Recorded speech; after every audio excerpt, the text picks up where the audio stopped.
Come on.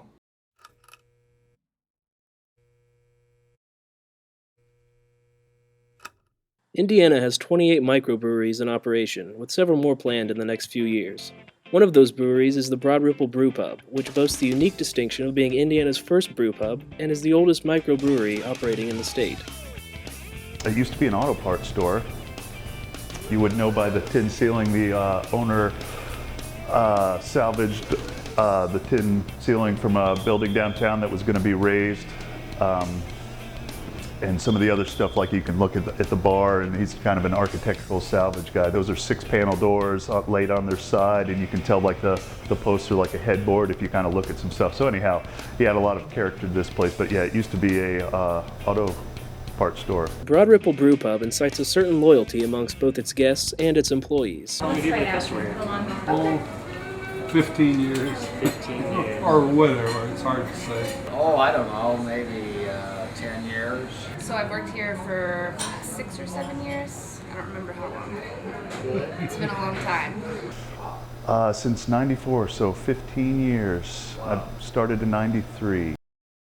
So what makes the beer at Broad Ripple Brewpub unique in comparison to the beer from other microbreweries in the Indy area? So I was here last night with my kids, enjoyed the Wobbly Bob, which is an American pale ale. It's pulled on the hand pull. It's a traditional English method of dispensing beer. It's actually a cylinder that pulls the beer, dispenses it with a piston as opposed to pushing it with CO2.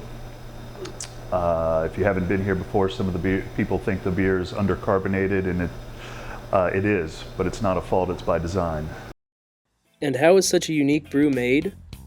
Well, you need malted barley.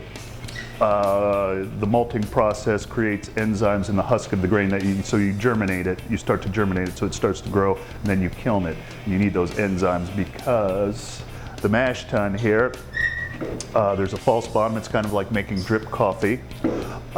You mix the grain with hot water, roughly 150 degrees, and that's when saccharification takes place, and those are the enzymes, the alpha and beta amylase, and they convert the starch in the grain to sugar when it's cracked and they're mixed together. It's called a mash. So anyhow, so then it's in the false bottom, so you suck off the bottom and rinse it. Like I was saying, making your drip coffee, you rinse the grain trying to get all the sugar out. That's called wort, W-O-R-T. You pump it into the kettle where it's boiled.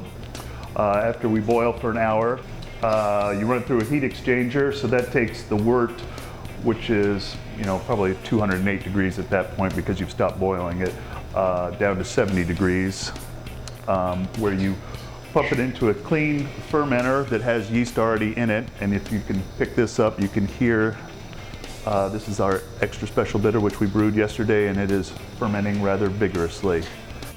So what do the people who drink here the most drink when they're here?